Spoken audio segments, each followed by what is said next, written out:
Dice, porque la palabra de Dios es viva y eficaz y más cortante que toda espada de dos filos y penetra hasta partir el alma y el espíritu, las coyunturas y los tuétanos, y discierne los pensamientos y las intenciones del corazón. Amén. Gracias, Padre, por tu palabra. Gracias por el privilegio que me das predicarla. Habla nuestras vidas, Espíritu Santo. En el nombre de Jesús oramos. Amén. Pueden tomar su asiento. Gloria a Dios.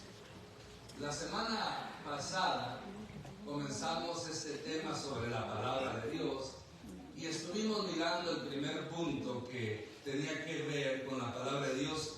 Es identificada en la misma escritura de diferentes formas. La primera de ellas miramos que es identificada como la palabra de los profetas, también es identificada como las escrituras del Antiguo Testamento y son identificadas también como la palabra de Jesús o palabra de Jesús, palabras de Jesús. Hoy continuamos en este punto y hay otro aspecto, otra identificación que se le da a la palabra de Dios y que es la enseñanza apostólica. Es muy interesante, bueno, el nombre mismo lo dice, o sea, es la enseñanza que los apóstoles transmitieron, una enseñanza que recibieron del Señor Jesucristo. Amén, porque ellos no predicaron o enseñaron algo fuera de lo que no enseñó el Señor Jesús.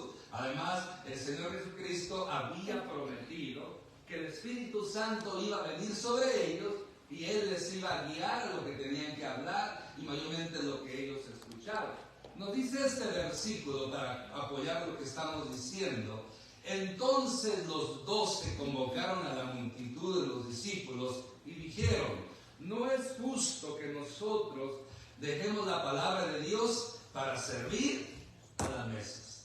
La razón que ellos se enfocaban tanto en la palabra, porque es lo que enseñó, y como era tanta la gente que se convertía, ya en este punto del capítulo 2, cronológicamente en la historia bíblica, aquí ya se habían convertido en una ocasión 3,000 y en otros 5,000, o sea, ya eran muchos, y se reunían de tal manera que muchas de esta gente, los apóstoles, de una manera u otra, se buscaban la forma de darles alimento, participar en el pan, comer de los alimentos.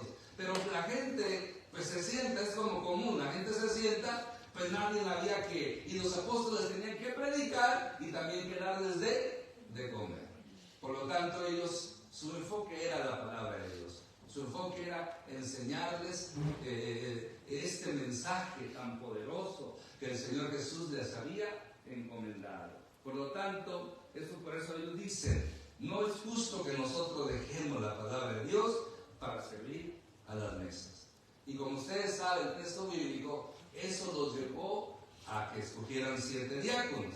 Y también nos dice este versículo de Hechos 8:25: y ellos, habiendo testificado, hablaron la palabra de Dios, se volvieron a Jerusalén, y en muchas poblaciones de los samaritanos anunciaron el evangelio. Hombres que tenían una misión, que habían dejado todo para seguir a Jesús, y ahora ya Jesús resucitado los encomienda, los manda, y ellos tomaron tan a pecho, tan importante esto, que siguieron predicando el evangelio, como nos dice aquí, testificando y hablando la palabra de Dios. Y volvieron a Jerusalén después de haber dado ese recorrido, dice, y en muchas poblaciones, aún de los despreciados samaritanos, como para los judíos lo eran, anunciaban el evangelio eterno, el evangelio de poder. De la misma manera, mi hermano, mi hermana, nosotros tenemos esa comisión también de predicar el evangelio de Dios, de predicar la palabra de Dios. Por eso la palabra de Dios es tan importante, porque para yo predicarla tengo que saberla. Porque muchas veces yo puedo hablar argumentos de Dios, de la Biblia, de cosas buenas, del amor de Dios, pero qué bueno que todos esos argumentos yo los acompañe, los respalde con un texto bíblico. Esa es una importancia. Uno predica la palabra de Dios y tiene que ser la palabra de Dios que dé testimonio, que haga la obra en las personas. No pasarnos 30, 40, 50 minutos hablando de cosas de la vida que son importantes, pero tenemos que, lo principal es predicar la palabra de Dios. Porque hay muchos que dan buenas pláticas, buenas motivaciones, y usan la Biblia nomás para entrar y aquí la usan para justificar tu plática, pero no se profundizan, no la escudriñan, no la investigan, no la saborean en el momento que la están haciendo, porque ese es el propósito de la palabra de Dios. Yo me paro aquí para predicar la palabra de Dios, uso argumentos humanos para poder explicarla, tratar de ser justo en la interpretación correcta de la Escritura y no enseñarles algo que la Biblia no aprueba. Por eso la palabra de Dios es tan poderosa, y así como era enseñanza apostólica, hoy en día también es una enseñanza que nosotros tenemos que transmitir. Porque la enseñanza es la que edifica, la que instruye, la que nos hace crecer espiritualmente. Porque sin enseñanza bíblica no hay crecimiento espiritual. Por eso es de suma importancia. También nos dicen en Primera de Tesalonicenses 2:13, por lo cual también nosotros sin cesar damos gracias a Dios, de que cuando recibiste la palabra de Dios que oíste de nosotros, la recibiste no como palabra de hombre, sino según en verdad la palabra de Dios, la cual actúa en vosotros los creyentes. Esos hombres predicaban esta palabra, pero mire, de este versículo lo que quiero enfatizar, cuando dice que esta palabra actúa en los creyentes, en vosotros los creyentes. ¿Cómo es que la palabra de Dios actúa? Bueno, la palabra de Dios tiene varias maneras, formas de ministrar, de tocar la vida de la persona. Dependiendo el recibidor, así la palabra de Dios va a actuar. Más adelante, si Dios nos permite, vamos a estar viendo algunos nombres o actuaciones que hace la palabra de Dios. Le adelanto uno, pero no le digo cuándo porque no va a querer venir. Dice que la Biblia es como un martillo, como una espada, ya lo hemos visto, pero a mí es un martillo. ¿Para qué sirve un martillo? ¿Para tenerlo de adorno? Bonito, imagínense ahí colgado usted en la alacena de su martillote. No, el martillo es para pegar al clavo o a cualquier otra cosa que usted quiera, o para...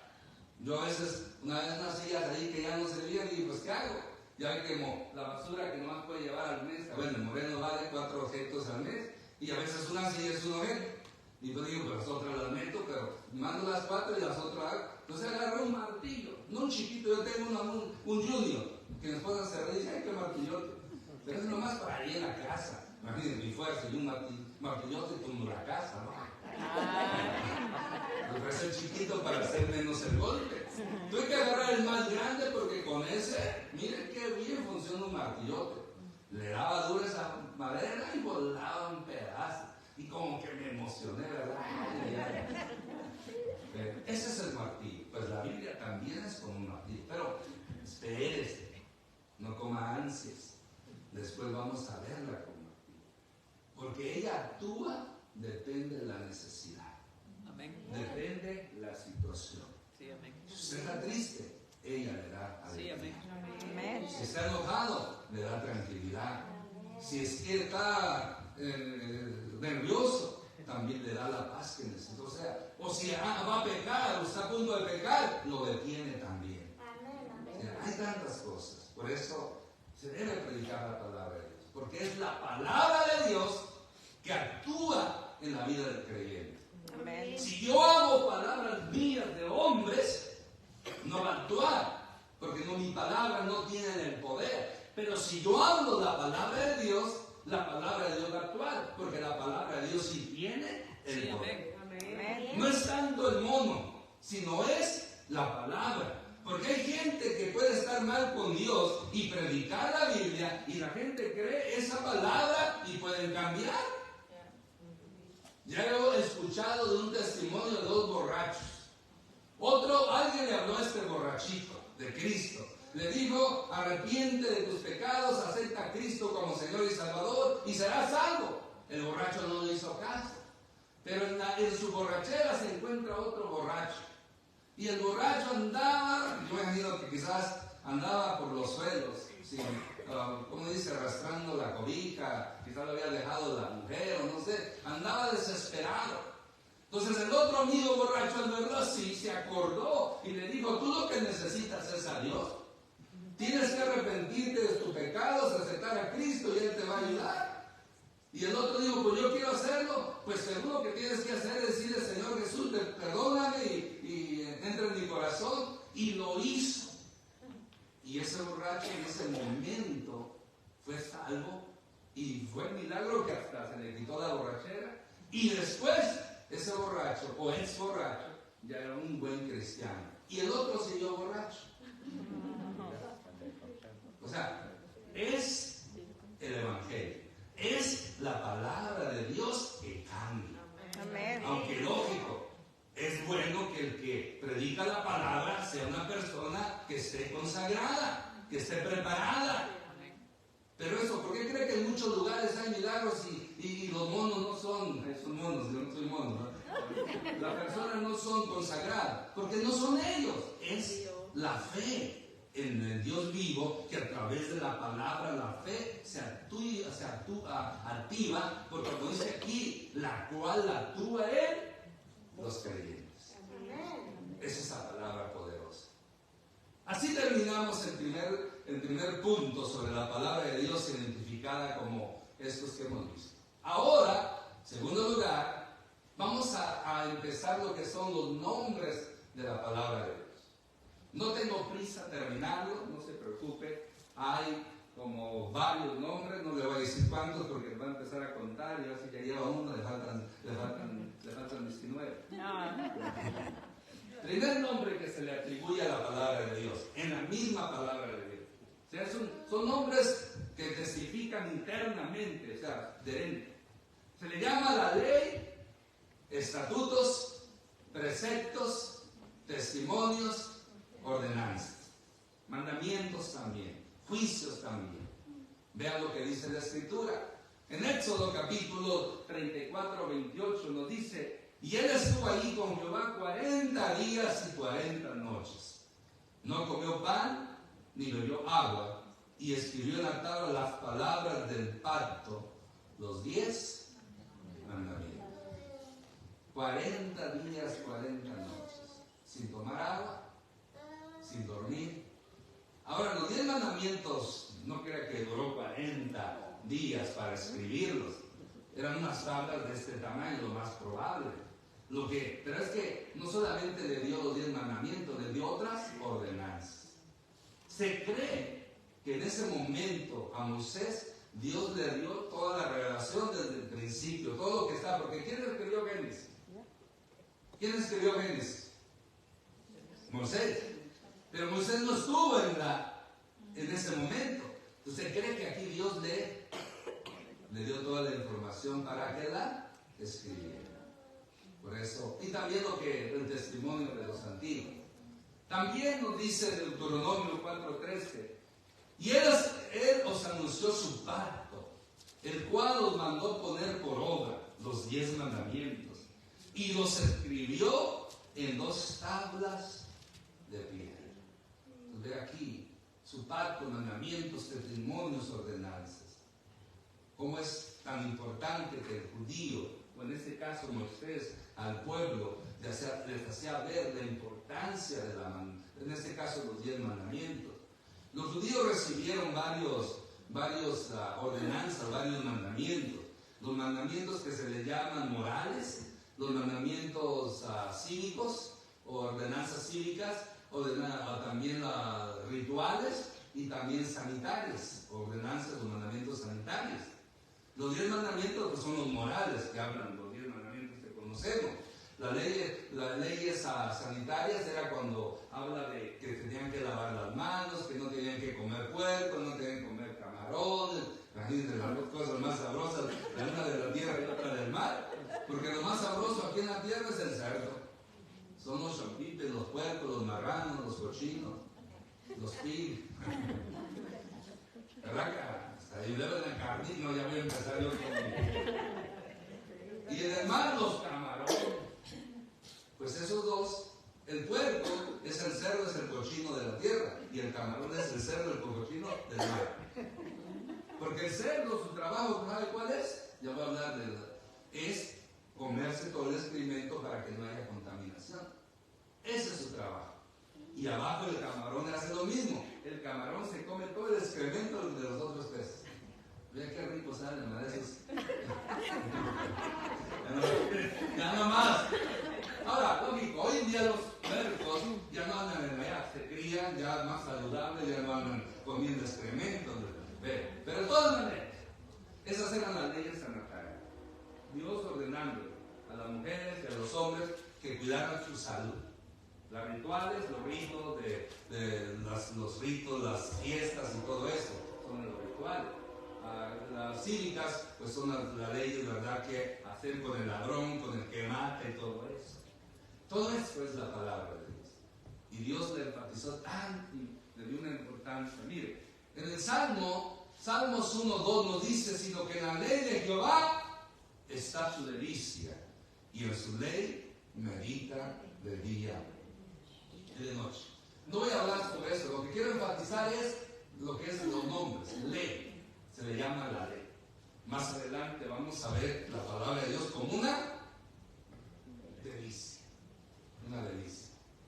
Salmo 119 también dice, nos habla todo este salmo sobre la excelencia de la palabra de Dios. Quizás uno o dos versículos he encontrado que no mencionan una de estas palabras, pero la alude a ella. Pero todos los mínimo 175 versículos de los 176 versículos que componen el Salmo 119, todos hacen alusión a uno de estos. O sea, estatutos, ley, preceptos, testimonios, mandamientos, ordenanzas, juicios. Si quiere investigar, leas el Salmo 119. Si lo leen rapidito, va a durar 20 minutos. Lo leyendo normal. Si quiere detenerse leyendo, se va a tardar sus horitas, ¿ok? Pero vale la pena para ver si estoy en lo correcto. Lo desafío ¿cómo se dice? Que hace. ¿A qué lo desafío? Se me fue la palabra.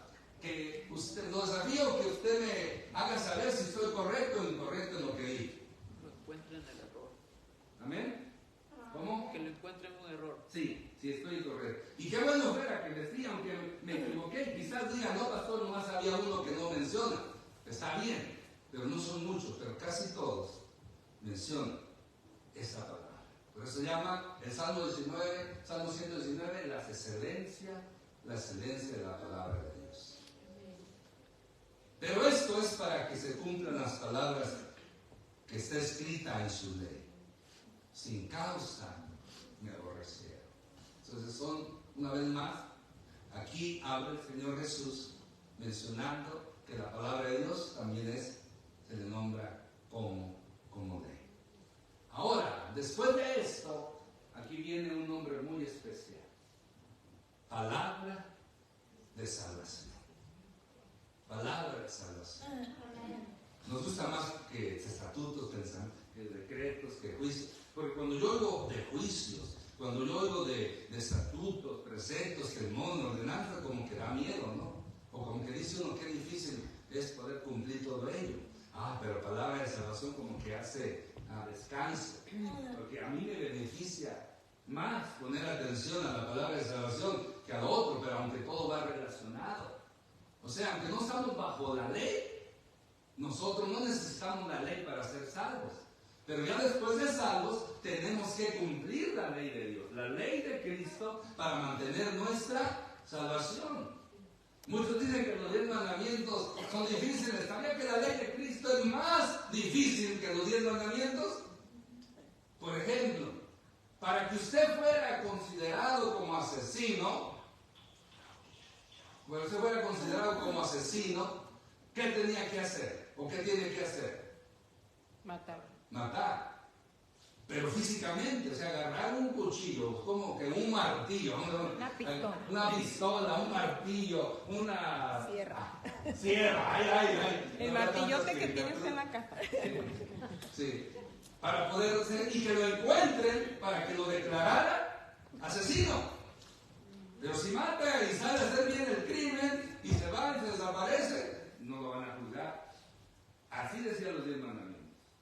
Ese era, que sea, no matarás, pero para que la persona fuera acusada de asesinato, tenía que matar a alguien. Cristo dijo esto: cualquiera que en su corazón mata a alguien, o le desea algo malo, la palabra es le diga fatuo, le diga infatuo. La palabra fatuo es una expresión que usted se expresa a cada persona lo peor, con odio. O sea, como que usted le está diciendo, mejor muérete, fatuo. El deseo, el hecho de que usted desee que alguien se muera, aquí no lo van a juzgar porque usted desea que se muera. ¿Quién quiere que se muera? Bueno, esa persona. Por eso no lo van a... Más si lo dice y al día siguiente parece muerte. Tenga cuidado. Y en la ley de los 10 mandamientos, hasta que no lo hacía físicamente, era culpable. Pero no. La ley de Cristo dice que si usted en su corazón deseó la muerte de alguien, ya es considerado como un homicidio. El adulterio de la misma manera. Si no era encontrado en el acto, juzgado, pues no había, se escapaba. Pero dice que si en su corazón ya adultera a la persona, ya es adúltero. Interesante, ¿verdad? ¿Cuál está más difícil? Imagínense, la ley de Cristo. La ley de Cristo. Y puedo seguir dando más ejemplos de ello. No necesito la ley para ser salvo, pero necesito vivir bajo la ley de Dios, la ley de Cristo, la ley del Espíritu, para poder mantener mi salvación. Por eso Santiago decía que la fe sin obras es muerta. No para salvación, sino para personas que ya somos salvos. Amén. Amén. Varones hermanos, dice, hijos del linaje de Abraham, y los que entre vosotros teméis a Dios, a vosotros es enviada la palabra de esta salvación. Cuando hablamos de salvación hablamos del Calvario, no de la cruz o del Calvario, como muchos enfatizan tanto del Calvario o la cruz, no, lo que sucedió en ese Calvario, lo que sucedió en esa cruz. ¿Qué sucedió ahí? Un hombre maravilloso, que era Dios, o que es Dios, que estaba en su gloria en el cielo, se encarnó para poder venir a salvar. Como hombre, murió. Ese es el mensaje de la oración, que Cristo murió por los pecadores. Y que a través de Cristo hay salvación. Ese es el mensaje de salvación. Nos dice también, entonces esto es lo que presenta, ¿verdad? A vosotros es enviada la palabra de esta salvación. Cuando yo hablo de la Biblia estoy hablando de salvación, así como edificación. Poder también, depende de cómo usted la va a aplicar. Pero si a una persona que no conoce de Cristo, yo le estoy diciendo que Cristo murió por él conforme a las Escrituras y que resucitó conforme a las Escrituras y que tiene que arrepentirse conforme a las Escrituras y confesar a Jesús como Señor conforme a las Escrituras, esa persona puede ser salva. Pero también puede usar la Escritura para aquella que es salva y que anda desviándose, que anda desanimada, para que se pueda levantar y mantener esa salvación tan grande que Dios nos ha dado, la cual tenemos que conservar con temor y temblor, como nos dice la palabra, la misma palabra. Otro nombre que se le da aquí a la palabra de Dios es la palabra de gracia. Mire, esta palabra de gracia nos dice Hechos capítulo 14, versículo 3. Por tanto, se detuvieron ahí mucho tiempo, hablando con denuedo confiados en el Señor, el cual daba testimonio a la palabra de su gracia, concediendo que se hicieran por las manos de ellos señales y prodigios. Mire, qué bonito aquí. Estos hombres se detienen no unos días, un buen tiempo, hablando, mire, con denuedo. ¿Sabe qué es la palabra denuedo? Con insistencia, con intensidad, o sea, con fervor, con pasión, amor a Dios y amor a las almas perdidas. Una de las personas que nos muestra un amor para las almas perdidas y para los cristianos en ese entonces era el apóstol Pablo. Ese lloraba por los cristianos que se perdían, aquellos se lloraba.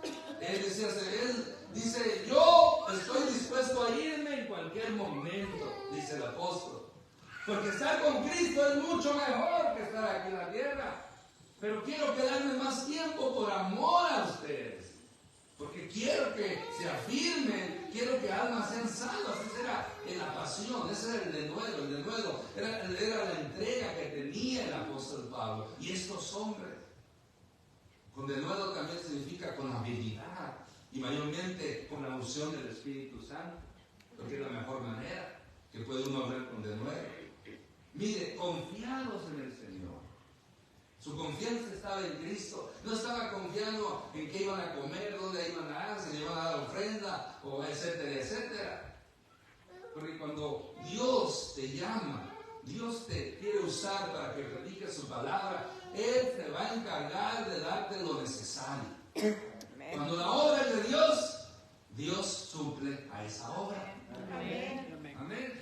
Por eso yo estoy en contra de personas que usan su puesto para influenciar a la gente, para llorarles, manipularles y para que den más ofrendas o diezmos. Una persona me dice, ¿y usted es el pastor aquí? Pero sí. ¿Y usted no pide mucho dinero? Pero, pues ahorita te voy a cobrar, sí te voy a pedir. Pero allá arriba, no, lo normal, queremos en dar diezmo, ofrenda, pero voluntariamente. Es que donde va mi mamá, ahí está. Mi mamá, hoy está yendo señora a una iglesia, sí, con mi hijo, y conozco a la familia.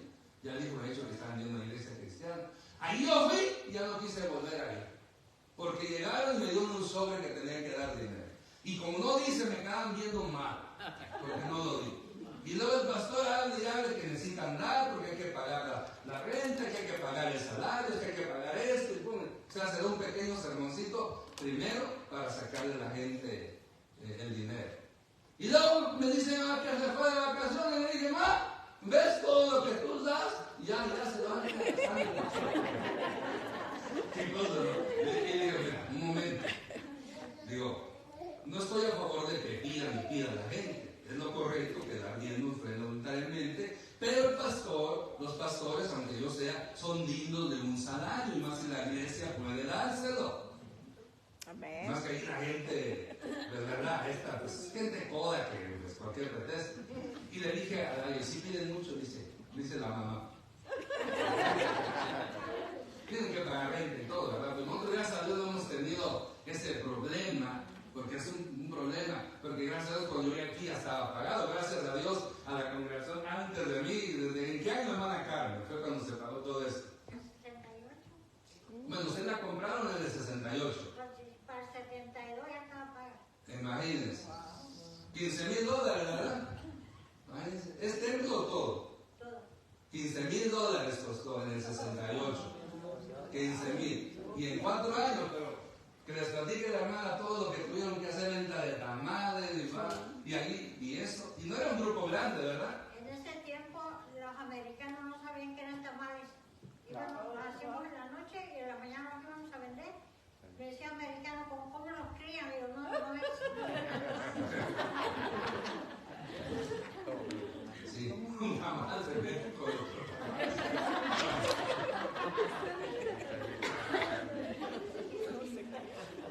Tamales.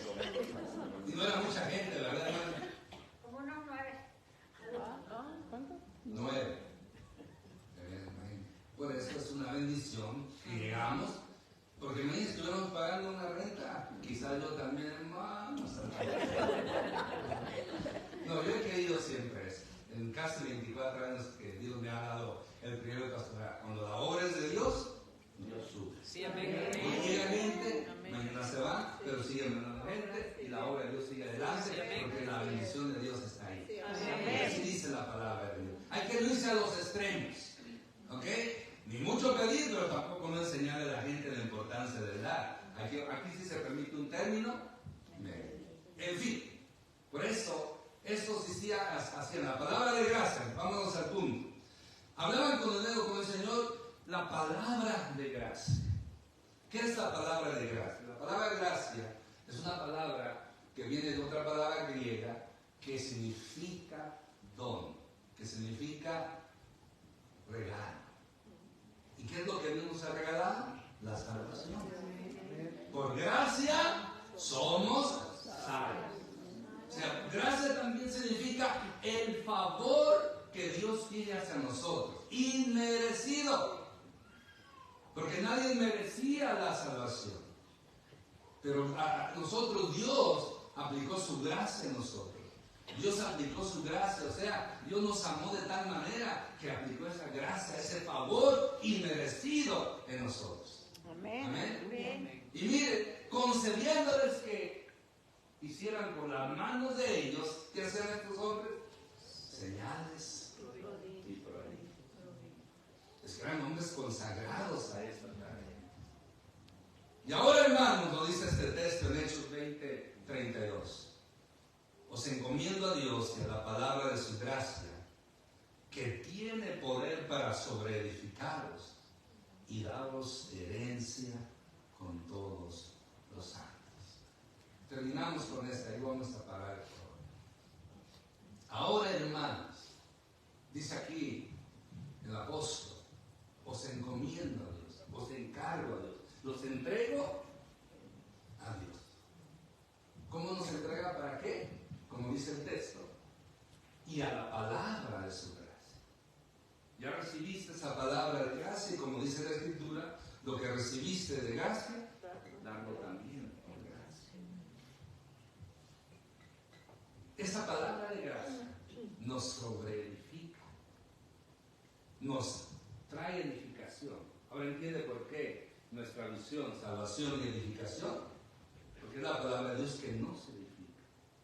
La palabra de Dios nos alimenta, nos hace crecer espiritualmente. Y también, no solamente nos hace crecer espiritualmente, sino que también hay una promesa de una herencia para los santificados. ¿Quiénes son los santificados? Los que han sido santificados por sangre de Cristo y que tratan de vivir una vida en santidad. ¿Cuál cree que es esta herencia? No es una herencia de oro y plata. No es una herencia de Bitcoin o de dólares. No es una herencia de propiedades en esta tierra. Es la herencia que Dios tiene preparada allá en el cielo. Amén. Es esa moradas eternas. Ese es el lugar que Cristo fue a preparar para los suyos. Esa es nuestra herencia. Porque recuerde que en esta tierra estamos como peregrinos y extranjeros. Estamos de paso.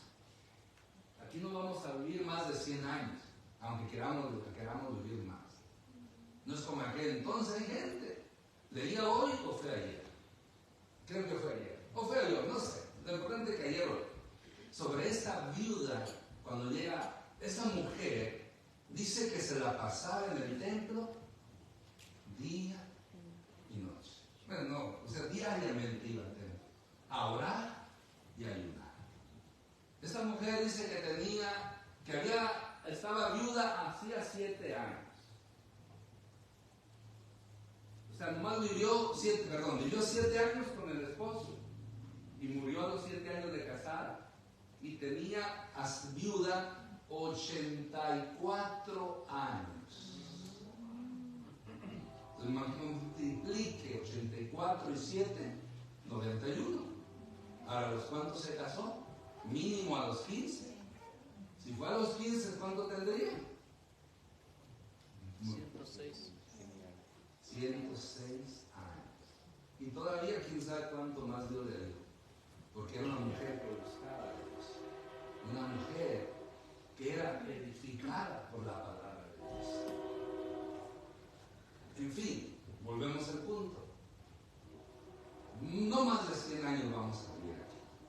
Yo antes decía 100 años, pero la cosa es que ya cambié. No, si no son años, no hay problema, que sean 95. Sí. Pero nuestra eternidad no la vamos a pasar después de muertos. Cuando se termine la vida en esta tierra, se va a terminar la vida terrenal y vamos a comenzar la eternidad. Esa es la herencia. Esa es la herencia. Que en Cristo vamos a poseer un lugar especial en el cielo. Amén. Amén. Gracias a la palabra de gracia. Redundancia, gracias a la palabra de gracia. Gracias al regalo de Dios que es la salvación. Amén. Aleluya. Por eso, mi hermano, mi hermana, gloria a Dios por su palabra, que nos edifica. Y no, o sea, es tan maravilloso que usted y yo, así como tenemos hambre y nos deleitamos, o sea, así como usted se antojó ahorita en unas carnitas, así mire, bien jugosita, bien mantecosa, en unas tortillas bien hechecitas, un poco gruesitas, no tan delgaditas porque se puede romper. Y luego, sí, gruesecita, no como las que hacen los salvadoreños, ¿verdad? Bueno, porque no se pueden cortar. Pupusas, ¿no? Sí. Y después echarle un chile de jalapeño ahí con unas cerditas, miren, con una Coca-Cola. Vámonos. Para que de una vez pequemos doble, carnitas con Coca-Cola. Así como se le antojó. Puro michoacán. Así se nos debe de antojar leer la palabra. Amén. Debemos de tener esa hambre por la palabra. Y perdón que lo estoy, ¿cómo se dice? Lo estoy Abriendo el apetito. no hambriando. Sacando apetito. ¿Cómo se llama cuando a una persona lo agarran y lo están queriendo sacar de información? Torturando. Torturando. Sí, perdón que lo estoy torturando, pero también le torturo yo.